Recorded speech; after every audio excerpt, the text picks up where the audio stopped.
तो ऑस्ट्रेलिया के खिलाफ जीत के बाद इंसान इतना मगन हो गया कि इस दौरान यही भूल गया कि अब क्रिकेट में एक अंतराल आ गया है, एक लंबी सी ब्रेक आ गई है और करीब 15 दिन तक क्रिकेट देखने को नहीं मिलेगा। लेकिन अच्छी बात यह है कि वो इंतजार अब जाकर खत्म होता है। मेहमान आ गए हैं भाई, इंग्लैंड की टीम आ गई है और विराट कोहली और उनके लड़के तैयार हैं उनका स्वागत करने के लिए, जैसे हम लोग तैयार हैं। मैं हूं निखिल नाज, मेरे साथ जुड़े हैं आकाश चोपड़ा और आप देख रहे हैं ESPN cricket info match day.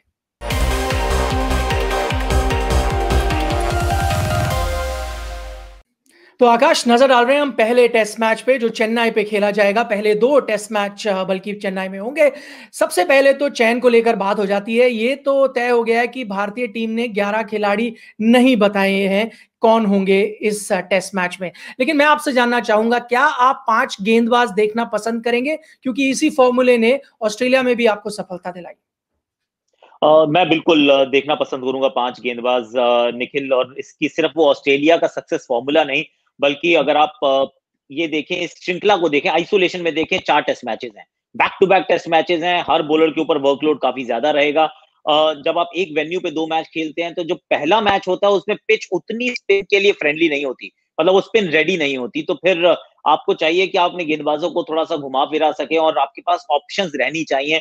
और जो भारतीय परिस्थितियां होती हैं उसमें 6 बल्लेबाजों से काम चल जाएगा, अगर आपका वो छठा बल्लेबाज ऋषभ पंत जैसा हो तो। तो मेरे विचार में तो 5 गेंदबाज खिलाना इज ऑलमोस्ट मैंडेटरी। तो 5 गेंदबाज में आपके क्या है? 3 तेज गेंदबाज हैं और अगर वो 3 है तो क्या उसमें हार्दिक शामिल होते हैं या आप उनको आराम कराएंगे क्योंकि अभी गेंदबाजी नहीं कर रहे, या फिर 3 स्पिन गेंदबाज आएंगे? क्या है आपका कॉम्बिनेशन? देखिए, पिच अभी तक हमें देखने को मिली नहीं है, तो फिर थोड़ा सा यहाँ से कहना कठिन है। पर चूंकि चेन्नई है, अब चेपॉक में क्या होता है, पिच तो चाहे घास हो या ना हो, बॉल टर्न करती है, बहुत गर्मी रहती है, फास्ट बॉलर्स के लिए बहुत मुश्किल होता है और थोड़े से भी लंबे स्पेल्स डालना। तो मैं तो चाहूंगा सिर्फ 2 फास्ट बॉलर्स और 3 स्पिनर्स। और 3 स्पिनर्स में से एक जो बल्लेबाजी थोड़ी सी बेहतर करता हो तो वो टॉसअप होगा वॉशिंगटन सुंदर और अक्षर पटेल के बीच में। इंग्लिश बल्लेबाजों के थोड़े से आंकड़े खराब है लेफ्ट आर्म स्पिन के सामने, तो फिर हो सकता है कि अक्सर वहां पे बाजी मार जाएं। पर कुलदीप और अश्विन तो 100% खेलने चाहिए और बुमराह के साथ ईशांत शर्मा मेरे वो 2 फास्ट बॉलर्स होंगे। चलिए अगले पॉइंट पे आ रहे हैं और वो ये, विराट कोहली ने टीम तो नहीं बताई लेकिन ये जरूर बता दिया कि भाई ऋषभ पंत ही हमारे विकेट कीपर होंगे। यहां पर उनकी बैटिंग को लेकर तो शायद किसी को भी आश्चर्य ना हो कि वो टीम का हिस्सा है, जिस तरह से उन्होंने बल्लेबाजी की ऑस्ट्रेलिया में। लेकिन सिर्फ अगर एक सवाल उठ सकता है वो ये कि ये स्पिन टर्निंग विकेट्स हैं जैसे आप बात कर रहे हैं चेन्नई में, क्या वहां पर आप कॉन्फिडेंट होंगे कि ऋषभ होंगे विकेट कीपर और वृद्धिमान साहा नहीं? देखिए, मैं तो I am absolutely okay with it, क्योंकि अगर आप सिर्फ यही अगर आप वो देते रहेंगे तर्क कि इनकी कीपिंग अच्छी नहीं है, भाई देखिए, अगर इनकी कीपिंग अच्छी नहीं है और इतनी अच्छी नहीं है कि टेस्ट क्रिकेट में कीपर के रूप में खेल सकें, आप इनको ना खिलाओ ही मत। क्योंकि फिर आप किस लिए खिला रहे हैं? क्योंकि ऐसा तो हो नहीं सकता कि ये आपके स्पेशलिस्ट ओवरसीज कीपर हैं। आज तक मैंने ये वाली टर्म कभी नहीं सुनी, बाकी सब कुछ सुना कि ये स्पेशलिस्ट ओपनर है ओवरसीज कंडीशंस में, ये बल्लेबाज ओवरसीज में बेहतर करते हैं, शायद भारत में नहीं करते हैं, ऑल ऑफ दैट हमने सब कुछ सुना है। आज तक ये कभी नहीं सुना कि ये स्पेशलिस्ट ओवरसीज विकेट कीपर है। तो अब अगर वो रन बना रहे हैं और आप चाहते हैं कि आप उनको टीम के साथ रखें, वो आप उस खिलाड़ी को भारतीय टेस्ट क्रिकेट का वर्तमान और भविष्य दोनों बनाना चाहते हैं, तो फिर आपको उनको रखना पड़ेगा, रखना चाहिए, कीपिंग करवाइए और देखिए कैसी करते हैं। क्योंकि मुझे लगता है कि थोड़ा सा तिल का ताड़ बना दिया गया है कि ये कीपिंग नहीं कर सकते, कैचेस सब छोड़ते हैं, इनकी कीपिंग अभी भी वर्क इन प्रोग्रेस है। लेकिन मुझे बार बार वो याद आती है कि वो तो महेंद्र सिंह धोनी की भी थी जब उन्होंने शुरू की थी। किसी ने तो उनके अंदर विश्वास जताया और कहा कोई बात नहीं, 2-4 आप कैचेस छोड़ेंगे जरूर, पर अगर आपके वर्क एथिक्स ठीक है, जो कि रवि शास्त्री, विराट कोहली ही बता पाएंगे, अगर वर्क एथिक्स ठीक है, आप मेहनत कर रहे हैं, तो इवेंचुअली आप वहां पहुंच सकते हैं। इनके पास तो इतनी बड़ी मिसाल है, इंस्पिरेशन है धोनी के रूप में। तो समय तो आ चुका है कि आप उनको बतौर कीपर खिलाएं और उन पे थोड़ा सा विश्वास जताएं। इंग्लैंड के नजरिए से बात कर लें, क्या देखना चाहेंगे आप? ब्रॉड और एंडरसन या ब्रॉड या एंडरसन, दोनों एक साथ खेलता देख रहे हैं आप? बतौर भारतीय बल्लेबाज मैं खुश हूंगा अगर जो एंडरसन और स्टुअर्ट ब्रॉड साथ में नहीं खेलते, उनमें से सिर्फ एक ही खेलता है, क्योंकि उनकी जगह कोई भी आए, देखिए थोड़ा सा अनुभव उस गेंदबाज के पास कम रहेगा। और ये भारतीय पिचेस जो हैं, ये बहुत आपको परेशान करती हैं अगर आप फास्ट बॉलर है, खासतौर से ओवरसीज फास्ट बॉलर है। एसजी टेस्ट का बॉल भी थोड़ा दुखदाई रहता है, तो फिर अगर वो 2 में से एक को खिलाना चाहते हैं, तो as an Indian player I won't complaint at all.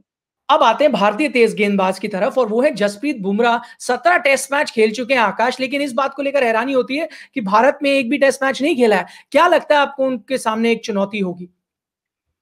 देखिए, मुझे नहीं लगता कि कोई बहुत बड़ी चुनौती होगी। हालाँकि ये सच है कि जब उन्होंने आखिरी बार एसजी टेस्ट बॉल से भारतीय परिस्थितियों में गेंदबाजी की थी, तो उस समय वो इंडिया के प्लेयर भी नहीं थे। उनका डेब्यू भी नहीं हुआ था, वो अपनी स्टेट के लिए सेमीफाइनल रणजी ट्रॉफी मैच खेल रहे थे।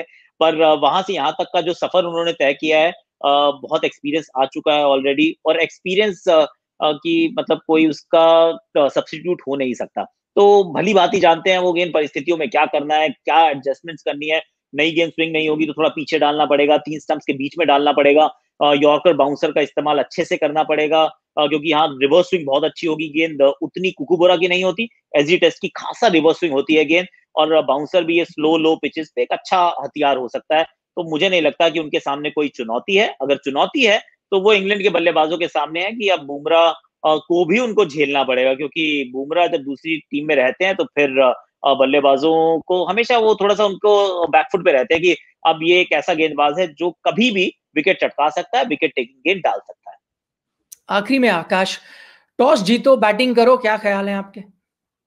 हाँ, इसमें तो देखिए 2 राय है ही नहीं कोई, क्योंकि आँखें मूंद लीजिए, ये भारत हो वैसे तो कहीं पर भी हो, और टॉस जीत के बैटिंग करना 10 में से साढ़े 9 बार आप यही करना चाहते हैं, और अगर भारत में हो तो 10 में से 10 बार आप यही करना चाहते हैं। मैं आज तक कभी मतलब फर्स्ट क्लास क्रिकेट में भी शायद 2-4 ही पिचेज़ हुई होंगी पूरे मेरे करियर में 130-35 मैचेज़ में, जहाँ पर टॉस जीत के मन में आया कि चलो बॉलिंग कर लेते हैं। और उसमें से भी हो सकता है कि आधी बार बैटिंग की होगी। क्यों? क्योंकि पहले बैटिंग करना ही दुरुस्त है, वही सही है। और ये भारतीय परिस्थितियां कितनी भी आपको दिखाई दें, घास अगर हो भी तो वो हाथी के दांत होंगे, सिर्फ दिखाने के लिए, खाने के लिए नहीं है। टॉस अगर आप जीतते हैं, बैटिंग कीजिए, सिग्निफिकेंट एडवांटेज है अगर आप 5 सेशन बैटिंग कर जाते हैं, क्योंकि आप अगर 5 सेशन खेल जाएं, 4 साढ़े 400 से ऊपर अगर आप निकल जाएं, तो फिर आप उस मुकाबले को 99% हारते नहीं है। तो टॉस जीतिए, बैटिंग कीजिए। चलिए, आखिरी में जल्दी से प्रेडिक्शन कर दें सीरीज की। मैं इसलिए पूछ रहा हूँ क्योंकि आप अगर गलती करेंगे तो बाद में आपको ट्रोल कर सकते हैं। नहीं कर दीजिएगा प्लीज। देखिए 4-0 वैसे जहन में जरूर आता है, पर मैं 3-0 के साथ खड़ा हूं। मेरे को नहीं लगता कि इंग्लैंड एक भी टेस्ट मैच यहाँ शायद जीत पाएगी। एक ड्रॉ शायद हो जाए, वो भी आसान नहीं होगा, पर 3-0 in favour of India. Match के हर दिन के बाद हम आपके सामने हाजिर होंगे ये कार्यक्रम लेके। आप देख रहे थे ESPN cricket for match day.